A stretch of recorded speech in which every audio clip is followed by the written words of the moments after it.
much larger concept.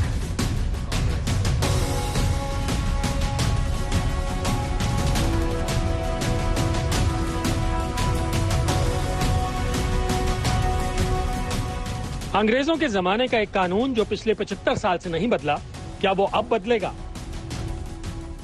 सत्ता बदली, कई प्रधानमंत्री बदले, लेकिन नहीं बदला तो राजद्रोह का ये कानून। वो कानून जिसे भारत की आजादी के आंदोलन को कुचलने के लिए लाया गया था, वो धीरे धीरे सत्ता का हथियार बन गया। अब सुप्रीम कोर्ट ने पूछा है कि अंग्रेजों के जमाने के कानून का आजाद भारत में क्या काम है।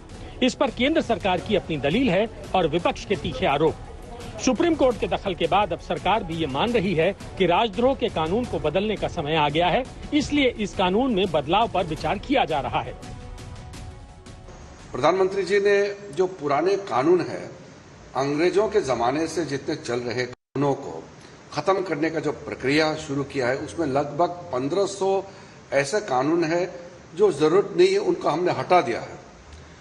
उसी के तहत सेडिशन लॉ भी पुराने कानून है, वो कॉलोनियल लॉ है एक प्रकार से, लेकिन आज के परिप्रेक्ष्य में उसको कैसा और किस तरीके से रखना है, इस पे री एग्जामिनेशन होगा, रिकंसिडरेशन होगा। कानून मंत्री किरण रिजिजू अब राजद्रोह कानून में बदलाव का समर्थन कर रहे हैं। हालांकि इससे पहले केंद्र सरकार ने राजद्रोह कानून को सही ठहराते हुए सुप्रीम कोर्ट से इस कानून को चुनौती देने वाली याचिकाओं को खारिज करने का अनुरोध किया था। लेकिन सुप्रीम कोर्ट के सख्त रुख को देखते हुए अब सरकार ने राजद्रोह कानून में बदलाव का मन बना लिया है। सरकार की तरफ से पेश किए गए हलफनामे में सरकार ने कहा है, प्रधानमंत्री की धारणा है कि ऐसे समय में जब हमारा देश आजादी के 75 वर्ष मना रहा है, हमें औपनिवेशिक बोझ को दूर करने की दिशा में काम करना चाहिए। उसी भावना के अनुरूप 2014-15 से अब तक 1500 से अधिक पुराने कानूनों को खत्म कर दिया गया है। ये ऐसे कानून थे जो औपनिवेशिक मानसिकता को जन्म देते थे। आज के भारत में इनका कोई स्थान नहीं है। सुप्रीम कोर्ट के रुख पर सरकार ने राजद्रोह कानून के बदलाव की सिफारिश तो कर दी, लेकिन विपक्ष का सवाल है कि राजद्रोह कानून में बदलाव कब तक पूरे होंगे। इसे लेकर सरकार की तरफ से कोई समय सीमा नहीं दी गई है। आज कोर्ट ने ये नहीं कहा था, बल्कि जो अभी अनुरोध आया है कोर्ट के सामने वो ये है कि आप नहीं सुनिए, हम लोग विधायिका के जरिए इसको बदलेंगे। ये उत्तर नहीं है कोर्ट के प्रश्न का। कोर्ट का प्रश्न ये था कि आपका स्टैंड क्या है और आपके स्टैंड को आप यहाँ लिख के दीजिए, हम उस स्टैंड को हम लोग करेंगे निर्णय। तो कोर्ट के निर्णय को आप रुकवा कर या बाधा डलवा कर या डिले या विलंब करके प्रक्रिया करना चाहते हैं, वो नहीं होना चाहिए। आज सुप्रीम कोर्ट में बहस के दौरान सरकारी पक्ष रखते हुए सॉलिसिटर जनरल तुषार मेहता ने कहा, हम राजद्रोह कानून पर दोबारा विचार कर रहे हैं, अब सुनवाई टाल सकते हैं। इस पर याचिकाकर्ता के वकील कपिल सिब्बल ने सरकार की दलील का विरोध किया। सिब्बल ने कहा कि सुप्रीम कोर्ट कानून की संवैधानिक वैधता को परख रही है।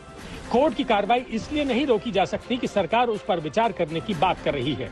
इसके आगे कपिल सिब्बल ने कहा कि पंडित जवाहरलाल नेहरू ने कहा था कि हम जितनी जल्दी राजद्रोह कानून से छुटकारा पालें उतना अच्छा है। इस पर सॉलिसिटर जनरल ने पलटवार करते हुए कहा कि हम वही करने की कोशिश कर रहे हैं जो पंडित नेहरू तब नहीं कर सके थे। हमने पिछले महीनों में, पिछले कुछ सालों में देखा कि जिस तरह से देशद्रोह के कानून का दुरुपयोग पॉलिटिकल पार्टीज अपने अपने तरीके से कर रही हैं, वो संविधान की जो मूल मर्यादा है, जो मानव अधिकारों का जो अक्स है संविधान का, उस पर प्रहार है। और जितनी जल्दी इस कानून को कानून की किताब से हटाया जाए उतना बेहतर है। राजद्रोह कानून के गलत इस्तेमाल के आरोप देश की हर सरकार पर लगते आए हैं, लेकिन पिछले साल सुप्रीम कोर्ट के सामने आई एक याचिका पर यह बहस और तेज हो गई।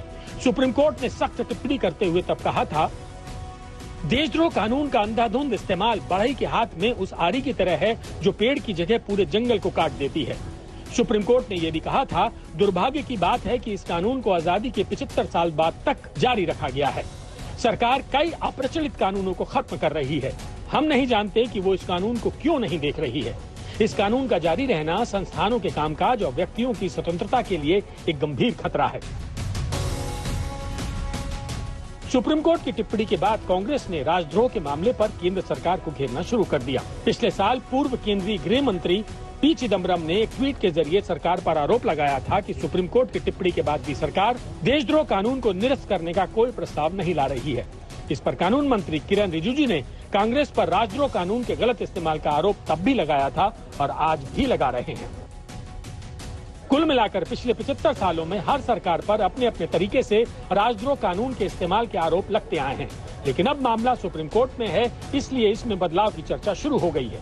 हालांकि ये बदलाव कब तक होंगे, ये जवाब सरकार को देना है। सुप्रीम कोर्ट के सामने सोलिसिटर जनरल तुषार मेहता ने साफ कहा है कि हालांकि केंद्र सरकार ने सेडिशन कानून की रिकंसिडरेशन की प्रक्रिया शुरू कर दी है, लेकिन कहीं न कहीं ये प्रावधान बरकरार रखा जाएगा, क्योंकि ये भारत की सोवरेनिटी और इंटेग्रिटी का सवाल है।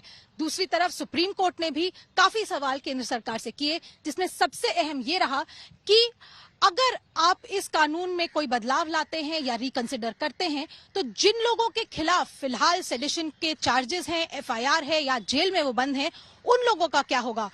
कैमरामैन अश्विनी हेलन के साथ अनीशा माथुर, दिल्ली आज तक।